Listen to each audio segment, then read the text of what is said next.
Então, essa é a gravação da leitura do texto do Immanuel Kant, que é uma resposta à pergunta o que é o esclarecimento, que é o título do texto, que foi escrito no dia 5 de dezembro de 1783. Nós vamos ler uma tradução para o português, feita pelo Luiz Paulo Rouanet. Aqui. Esclarecimento, né? Aufklärung, palavra em alemão, né? Pode ser traduzida como esclarecimento ou iluminismo. Significa a saída do homem de sua minoridade, pela qual ele próprio é responsável. A minoridade é a incapacidade de se servir de seu próprio entendimento sem a tutela de um outro. É a si próprio que se deve atribuir essa minoridade, uma vez que ela não resulta da falta de entendimento, mas da falta de resolução e de coragem necessárias para utilizar seu entendimento sem a tutela de outro.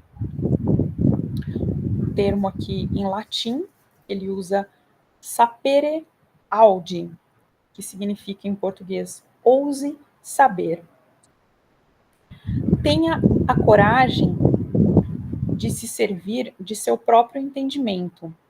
Tal é, portanto, a divisa do esclarecimento. A preguiça e a covardia são as causas pelas quais uma parte tão grande dos homens, libertos há muito pela natureza de toda a tutela alheia, esse termo aqui, né? Naturaliter majorines, comprazem-se em permanecer por toda a sua vida menores. E é por isso que é tão fácil a outros instituírem-se seus tutores. É tão cômodo ser menor. Se possuo um livro que possui entendimento por mim, um diretor espiritual que possui consciência em meu lugar, um médico que decida acerca de meu regime, etc., não preciso eu mesmo esforçar-me. Não sou obrigado a refletir se é suficiente pagar. Outros se encarregarão por mim da aborrecida tarefa. Que a maior parte da humanidade, e especialmente todo o belo sexo, considere o passo a dar para ter acesso à maioridade como sendo não só penoso, como ainda perigoso, é ao que se aplicam esses tutores que tiveram a extrema bondade de encarregar-se de sua direção. Após ter começado a emburrecer seus animais domésticos e cuidadosamente impedir que essas criaturas tranquilas sejam autorizadas a arriscar o menor passo sem o andador que as sustenta, mostram-lhes, em seguida, o período que as ameaça se tentam andar sozinhas. Ora, esse perigo não é tão grande assim, pois após algumas quedas, elas acabariam aprendendo a andar. Mas um exemplo desse tipo intimida e dissuade, usualmente, toda a tentativa ulterior. É, portanto, difícil para todo homem tomado individualmente livrar-se dessa minoridade que se tornou uma espécie de segunda natureza. Ele se apegou a ela e é então realmente incapaz de se servir de seu entendimento, pois não deixam que ele o experimente jamais. Preceitos e fórmulas, esses instrumentos mecânicos destinados ao uso racional ou antes ao mau uso de seus dons naturais, são os entraves desse estado de minoridade que se perpetua. Quem o rejeitasse, no entanto, não efetuaria mais do que um salto incerto por cima do fosso mais estreito que seja, pois ele não tem o hábito de uma tal liberdade de movimento.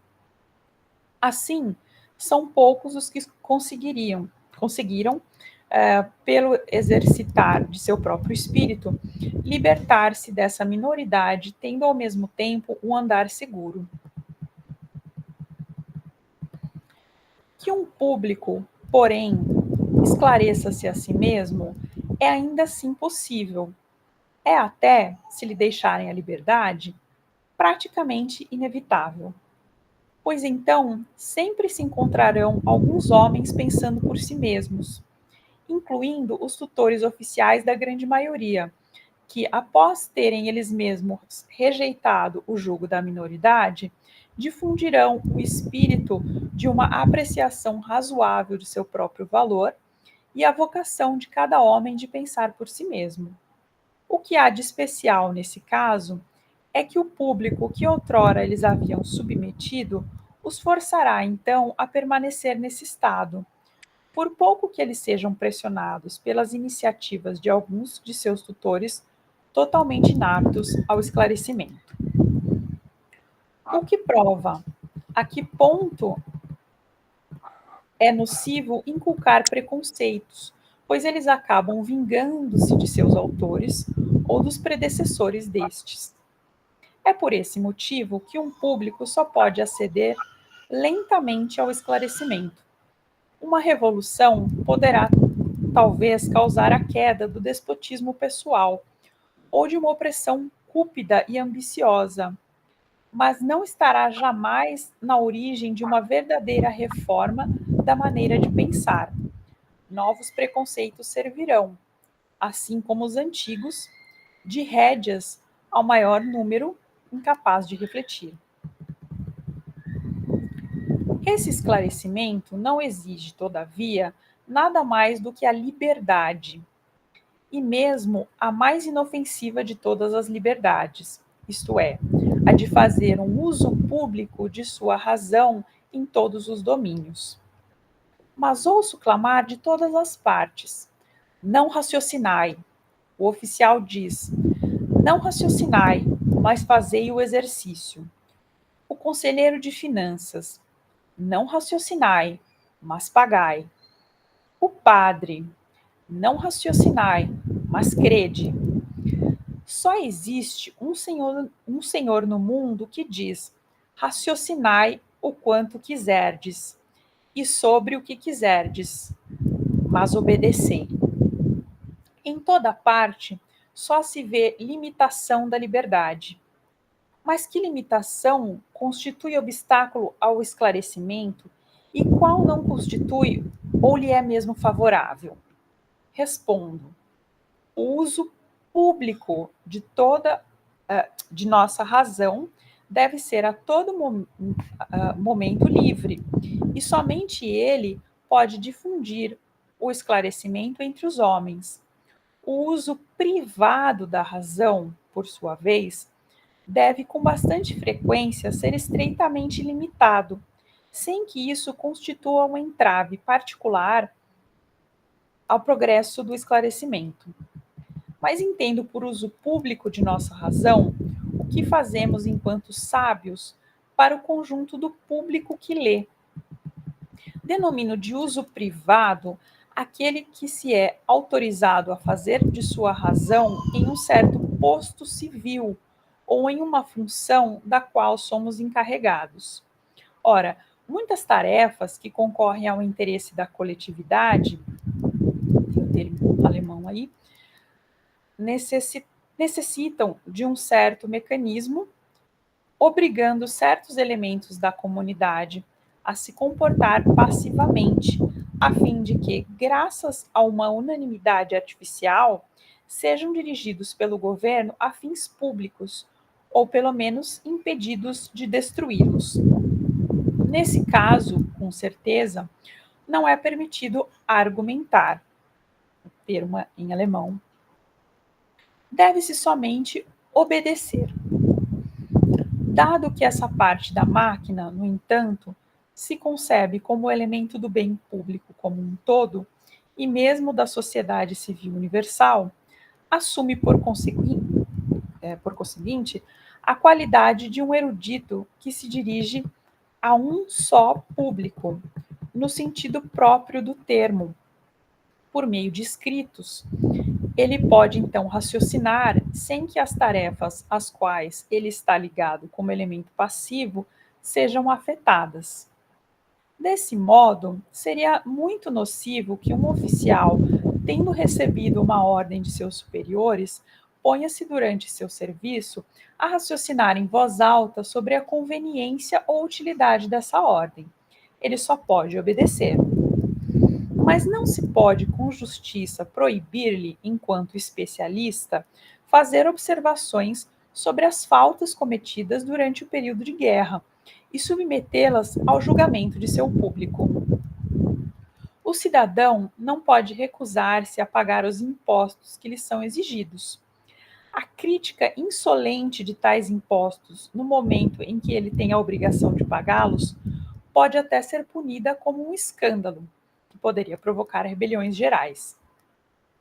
Mas não está em contradição com seu dever de cidadão se, enquanto erudito, ele manifesta publicamente sua oposição a tais imposições inoportunas ou mesmo injustas.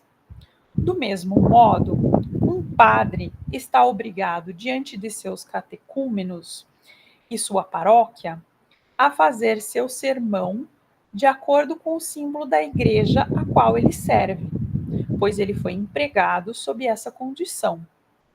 Mas enquanto erudito, ele dispõe de liberdade total e mesmo da vocação para tanto de partilhar com o público todas suas ideias minuciosamente examinadas e bem intencionadas que tratam das falhas desse simbolismo e de projetos visando a uma melhor abordagem da religião e da igreja.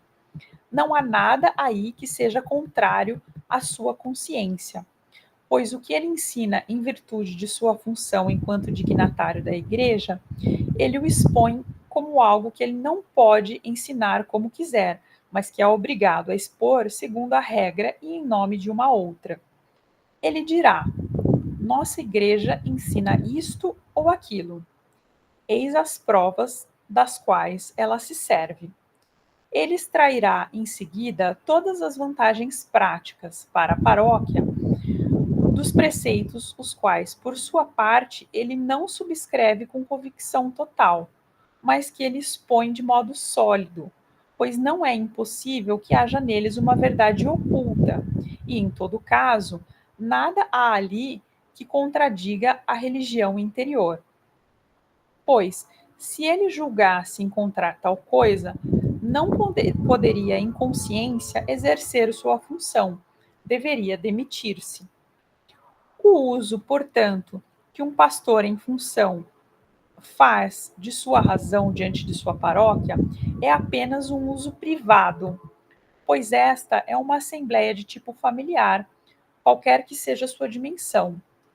E levando isso em conta, ele não é livre enquanto padre e não tem o direito de sê-lo, pois ele executa uma missão alheia à sua pessoa.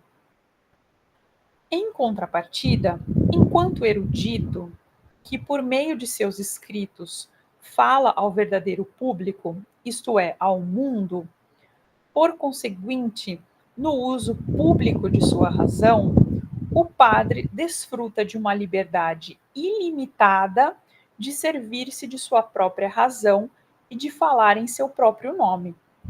Pois, querer que os tutores do povo, nas coisas eclesiásticas, voltem a ser menores é um absurdo que contribui para a perpetuação dos absurdos.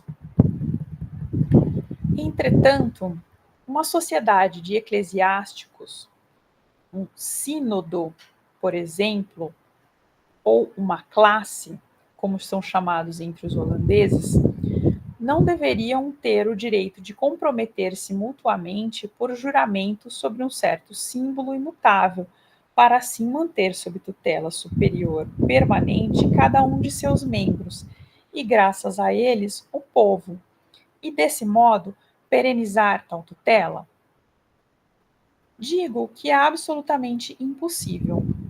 Tal contrato concluído para proibir para sempre toda extensão do esclarecimento ao gênero humano, é completamente nulo e, para todos os efeitos, não ocorrido, tivesse sido implementado mesmo pelo Poder Supremo, pelas dietas do Império e pelos mais solenes tratados de paz.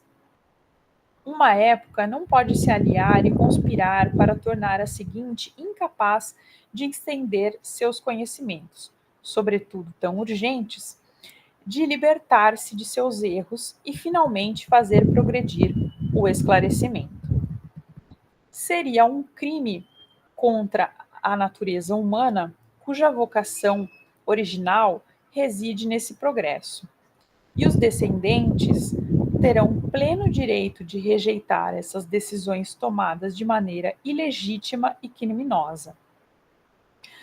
A pedra de toque de tudo que pode ser decidido sob forma da lei para um povo se encontra na questão: um povo imporia a si mesmo uma tal lei? Ora, esta seria possível, por assim dizer, na espera de uma melhor, e por um breve e determinado período, a fim de introduzir uma certa ordem, sob condição de autorizar ao mesmo tempo cada um dos cidadãos, principalmente o padre, em sua qualidade de erudito, a fazer publicamente, isto é, por escrito, suas observações sobre os defeitos da antiga instituição, sendo, enquanto isso, mantida a ordem introduzida. E isso até que a compreensão de tais coisas esteja publicamente tão avançada e confirmada a ponto de, reunindo as vozes de seus defensores, nem todos com certeza, trazer diante do trono um projeto, proteger as paróquias que se julgassem a respeito de uma instituição da religião modificadas segundo suas concepções, sem prejudicar, contudo, aquelas que quisessem manter-se na situação antiga. Mas é simplesmente proibido acordar-se sobre uma constituição religiosa imutável, a não ser contestada publicamente por ninguém, mesmo que fosse o tempo de duração de uma vida, e anular literalmente, desse modo, todo um período da marcha da humanidade em direção à sua melhoria, e torná-la não só estéril, mas ainda prejudicial à posteridade. Um homem pode, a rigor, pessoalmente, e mesmo então, somente por algum tempo, retardar o esclarecimento em relação ao que ele tem a obrigação de saber, mas renunciar a ele, seja em caráter pessoal, seja ainda mais para a posteridade, significa lesar os direitos sagrados da humanidade e pisar-lhe em cima.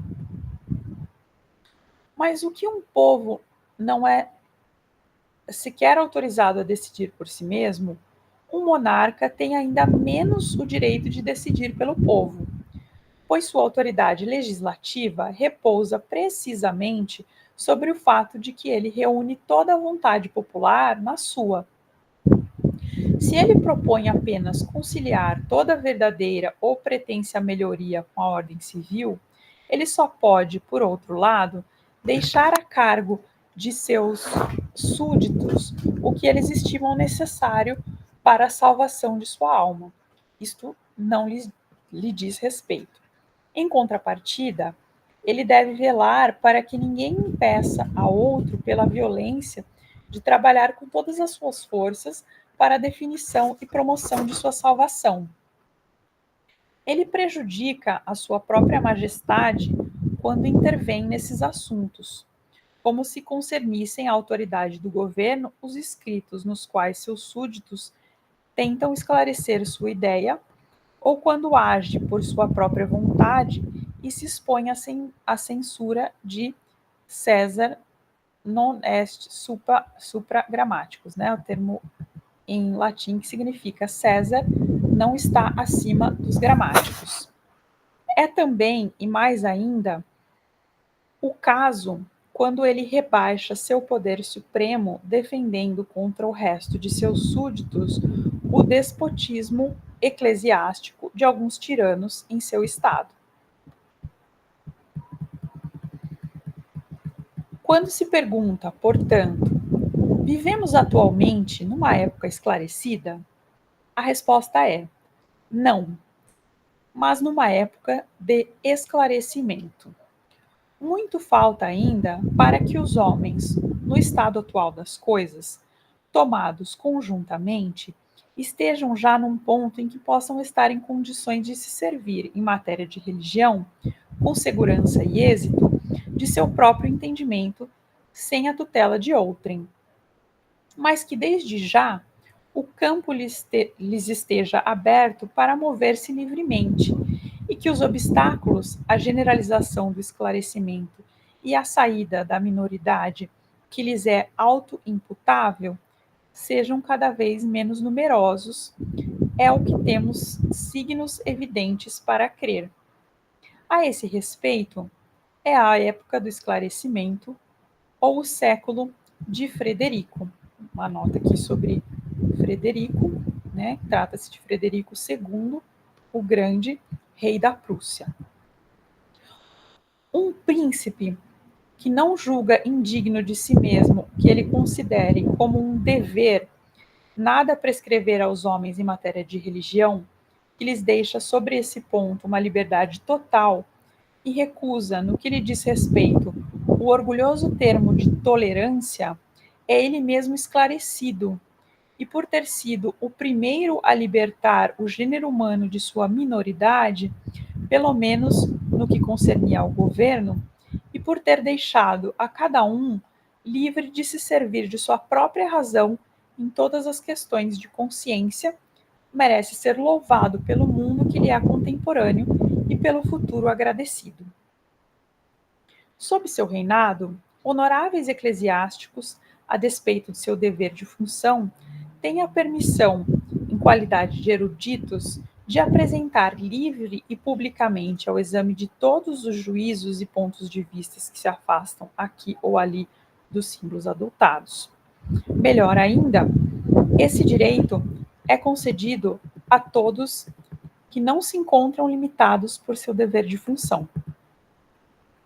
Esse espírito de liberdade estende-se também ao exterior, mesmo onde deve lutar com os obstáculos externos de um governo que ignora sua verdadeira missão, pois mostra a este, por seu exemplo brilhante, que ali onde reina a liberdade, nada há a temer para a tranquilidade pública e unidade do Estado.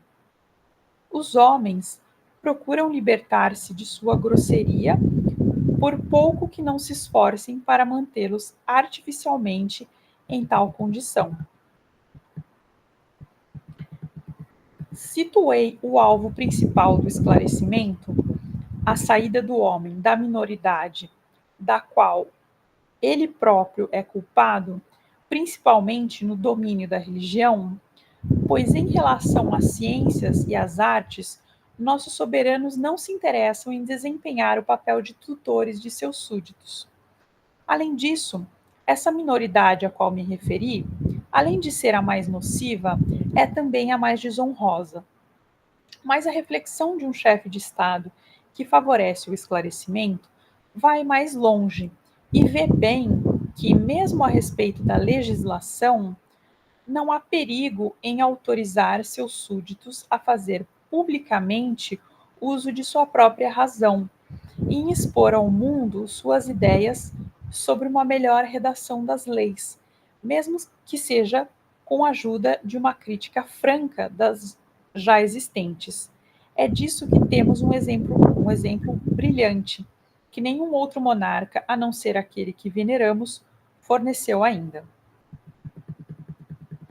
Mas somente aquele que, além disso, ele mesmo esclarecido, não teme as trevas, mas ao mesmo tempo tendo sob o comando um exército numeroso e bem disciplinado, garantia da tranquilidade pública, pode dizer o que um Estado livre não ousa dizer. Raciocinai o quanto quiserdes e sobre o que desejardes, mas obedecei. Revela-se, assim, uma marcha estranha, inesperado das coisas humanas. De todo modo, aqui como em todo lugar, quando se considera globalmente, quase tudo o que há nisso é paradoxal. Um grau mais elevado de liberdade civil parece ser vantajoso para a liberdade de espírito do povo e lhe impõe, todavia, barreiras intransponíveis. Um grau menos elevado daquela proporciona a este, em contrapartida, a possibilidade de estender-se de acordo com suas forças. Quando, portanto, a natureza libertou de seu duro envoltório o germe sobre o qual ela vela mais ternamente, isto é, a inclinação e a vocação para pensar livremente, então essa inclinação age, por sua vez, sobre a sensibilidade do povo, graças à qual este se torna cada vez mais capaz de ter a liberdade de agir. E, finalmente, também sobre os princípios do governo, que encontra o seu próprio interesse em tratar o homem, que doravante é mais do que uma máquina, na medida de sua dignidade. Então, Königsberg, né, a cidade lá da Prússia, 30 de setembro de 1784. Tem uma nota ali no final, na revista semanal de Pushkin, e essa palavra alemã ali, de 13 de setembro, leio hoje, 30 do mesmo mês, o anúncio da Berlinische, né, que é o nome da revista lá deste mês, na qual é anunciada a resposta do senhor Mendelssohn à mesma questão. Ainda não a tive entre as mãos, senão teria segurado a presente, cujo único interesse é agora o de tentar mostrar o que o acaso pode conter de concordância entre pensamentos. Esse é o fim do texto do Kant. Aqui. Opa.